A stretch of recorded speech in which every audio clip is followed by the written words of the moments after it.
Diego Santamaria, one of Spain's wealthiest businessmen, thought he knew every corner of his 17th-century Madrid mansion.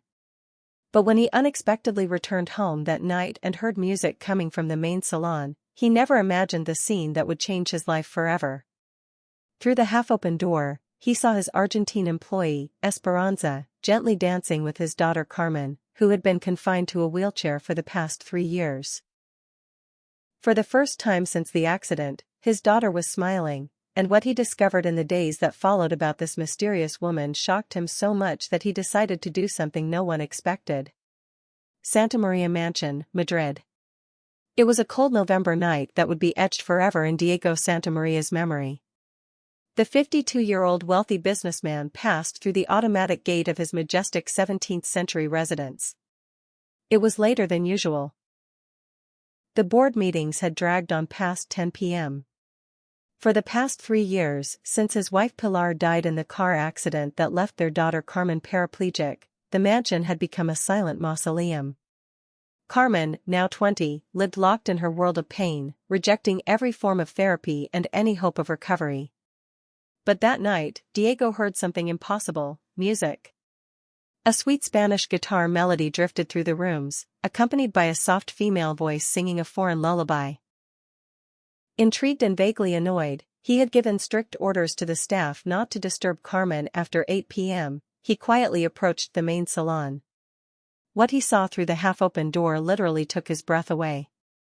In the center of the room, lit by golden lamps, was Esperanza Morales, the 32-year-old Argentine employee he had hired 6 months earlier through an agency that described her as discreet and efficient.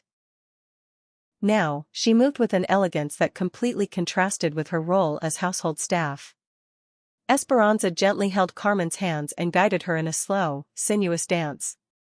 The young woman, still seated in her wheelchair, moved her arms and torso with a grace Diego hadn't seen in years. But what struck him most was the expression on his daughter's face. For the first time since the accident, Carmen was smiling, not the forced smile she gave doctors, but a genuine, radiant, full-of-life smile. Esperanza spoke softly as she guided Carmen through the movements. Her black hair was tied back, framing delicate features, and her voice carried a maternal sweetness that stirred something in Diego's heart. Carmen laughed, a clear, crystalline laugh that filled the room. Diego felt a lump in his throat. For 3 years, he had desperately tried to bring that light back to his daughter's eyes.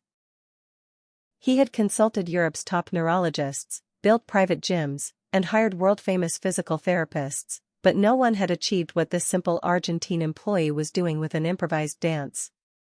As he watched, 1,000 questions flooded his mind. Who was Esperanza Morales really? How did she know how to move so masterfully with someone in a wheelchair?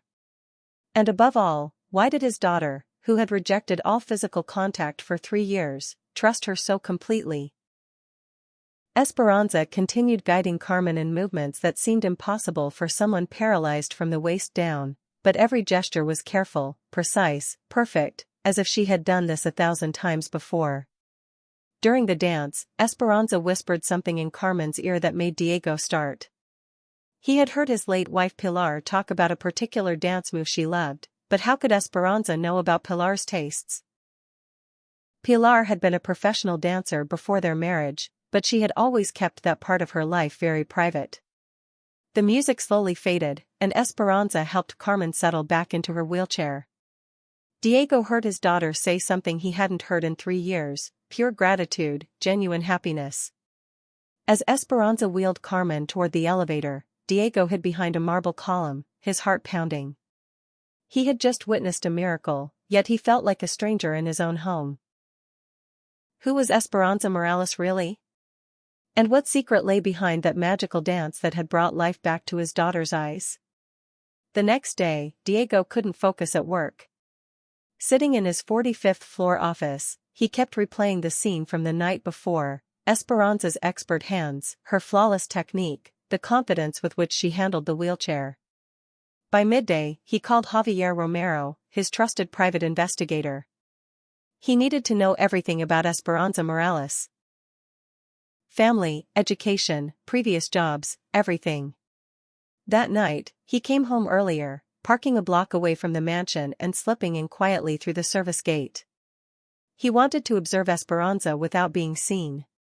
At 9 p.m. sharp, he heard the music again from the salon. This time, he approached more cautiously, staying completely hidden in the service hallway. Esperanza and Carmen were once again in the center of the room, but the dance was different, more technical, more complex. Esperanza had placed Carmen on a soft rug and was teaching her contemporary dance movements that involved only the upper body. Diego watched in fascination as Esperanza guided Carmen's arms in fluid motions, talking about lines of energy and invisible currents.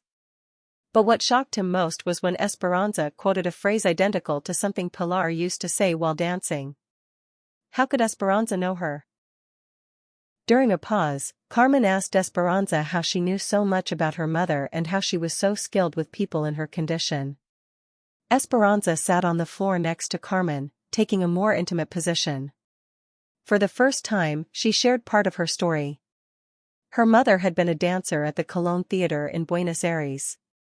When Esperanza was 19, her mother was diagnosed with terminal cancer.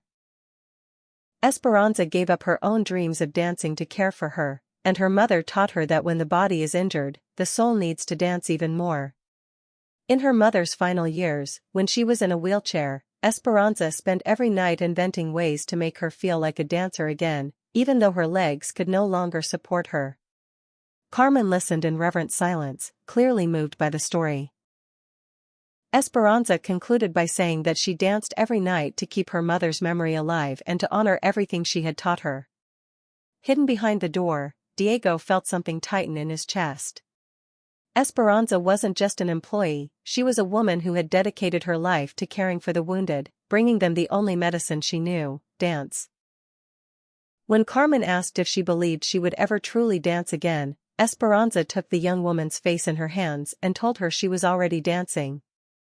Every time she smiled, every time she moved her arms, every time her soul rose beyond the limits of her body, she was dancing. Carmen burst into joyful tears and threw herself into Esperanza's arms. Esperanza held her like a mother. Diego realized his own eyes were wet. This woman was doing for his daughter what thousands of euros in therapy had failed to achieve. She was giving her back hope. But as he watched Esperanza comfort Carmen, a part of him remained suspicious. Everything was too perfect. How could the perfect employee have arrived at his home just when Carmen needed her most? His phone vibrated silently in his pocket. A message from Javier, important information about Esperanza Morales. They needed to talk urgently. Diego slipped out of the mansion quietly, his heart torn between gratitude and suspicion. What he was about to learn would change everything. The next day, Diego met Javier at a discreet café in central Madrid. The investigator placed a folder of documents on the table with a serious expression. Esperanza's story was true, but incomplete. Javier showed a photo of Leticia Morales, Esperanza's mother, a famous dancer at the Colón Theater in Buenos Aires. But then he revealed the shocking truth. Leticia had died in a car accident in 2018, and Esperanza had been driving. Distracted for a moment in the rain, Esperanza had unintentionally caused her mother's death. She spent 3 months in the hospital, 1 month in prison for manslaughter, and then came to Spain. Javier also revealed that Esperanza had turned her tragedy into a mission. She had volunteered at rehabilitation centers, developing dance therapy techniques with miraculous results. She donated half her salary to a center for disabled children in Argentina. Diego processed the information in silence. Esperanza had lied to protect herself and her mission, but she had truly helped Carmen like no one else could. That night, during the dance session, Diego looked at Esperanza with new eyes. He saw the pain behind every smile, the genuine love in every gesture. At the end of the session, Diego stepped out from his hiding place. Esperanza tensed when she saw him, her face paling. She knew this moment would come. Diego told her they needed to talk the next morning in his study. Esperanza nodded, eyes full of tears, believing her mission was over. But Diego had already made a decision that would surprise them both. The next morning, Esperanza entered Diego's study dressed in her best civilian clothes, hands trembling, eyes betraying sleeplessness. She immediately apologized, knowing Diego had discovered the truth and expecting to be fired. Diego invited her to sit and spoke calmly. He knew about the accident, the prison time, but he also knew about all the good she had done, the rehab centers, the donations, the patients helped. Then came the stunning proposal. He no longer wanted her as an employee. He wanted her to become Carmen's private dance therapist. Regular contract, fair salary, official position in the household. Esperanza was speechless, completely stunned. There was only one condition: no more secrets. If he was going to entrust his daughter to her care, he needed to know her fully. Esperanza burst into tears and accepted.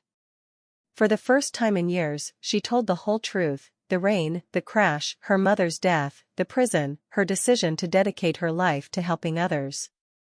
Diego listened, seeing in her a woman who had transformed tragedy into a mission. He extended his hand, officially welcoming her as the Santa Maria family's therapist. But what neither of them knew was that Carmen had overheard everything from the other side of the door. Carmen had stayed in her wheelchair outside the door for the entire conversation. When the two adults came out, they found her waiting with red eyes from crying, but her face lit by a radiant smile. Esperanza knelt in front of Carmen, who asked why she had never told her about her mother. Esperanza explained she was afraid that knowing the truth would make Carmen not want to dance with her anymore. Carmen laughed through her tears. What Esperanza had shared only made her want to dance more, because she too carried a huge burden inside. She had felt guilty about the accident for 3 years. For the first time, Carmen revealed the truth she had kept silent. That night of the accident, she and her mother were on their way to Carmen's final dance recital. Minutes before the crash, they had argued. Nervous, Carmen had said horrible things, that it was her mother's fault she wasn't good enough, that she hated dance because of her. Her last words to her mother had been, "I hate you." And while Pilar cried over those words, a drunk driver hit them. Carmen believed that if she hadn't made her mother cry, the accident wouldn't have happened. Diego took Carmen in his arms, repeating that it wasn't her fault. Carmen explained she had lived with that weight for 3 years, which was why she couldn't dance again. Esperanza, tears streaming down her face, assured Carmen that loved ones never want us to stop living because of guilt. Her own mother, before dying, had told her to keep dancing, because every time she danced, her mother danced with her. Carmen asked Esperanza to teach her the dance her mother loved most. Esperanza knew the choreography, The Soul That Flies, created by Pilar herself, and suggested they create a special version together. Diego had an idea: organize a small performance at the mansion, where Carmen and Esperanza could show the power of soul dance. Carmen set one condition: her father had to learn some steps too, because this family needed to dance together.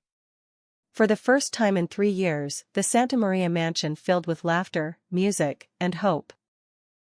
3 months later, the mansion had been transformed into a small theater. The main salon held 50 elegant chairs, professional lights, and a custom temporary stage. It was the night of The Soul That Flies, a tribute to Pilar Santa Maria and a celebration of Carmen's rebirth. The guests arrived intrigued: Diego's colleagues, old family friends, the doctors who had treated Carmen, and surprisingly, a delegation of patients from the Barcelona rehab center where Esperanza had worked. Backstage, Carmen sat in her wheelchair, dressed in an elegant custom blue tutu. Her blonde hair was in a perfect bun, her eyes shining with pure excitement. Esperanza, in a black and silver dance dress, adjusted the final makeup touches.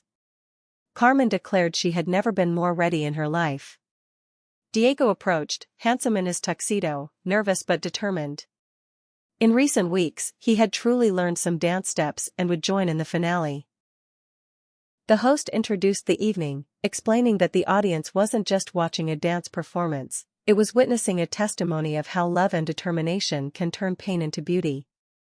Esperanza entered the stage alone, beginning with a choreography that told the story of a mother dancer teaching her daughter the love of dance. Her movements were fluid, poetic, full of grace and sorrow. Then Carmen arrived from the wings in her wheelchair. She was no longer the dimmed young woman everyone knew, she was a dancer. With confident, powerful movements, she joined Esperanza in a dance that left everyone breathless. Carmen moved her upper body with incredible grace, arms drawing perfect lines in the air, torso bending in perfect sync with the music. Esperanza danced around her, sometimes guiding, sometimes following, in a bodily dialogue of loss, healing, and rebirth. The audience was captivated. Many had teary eyes, some cried openly.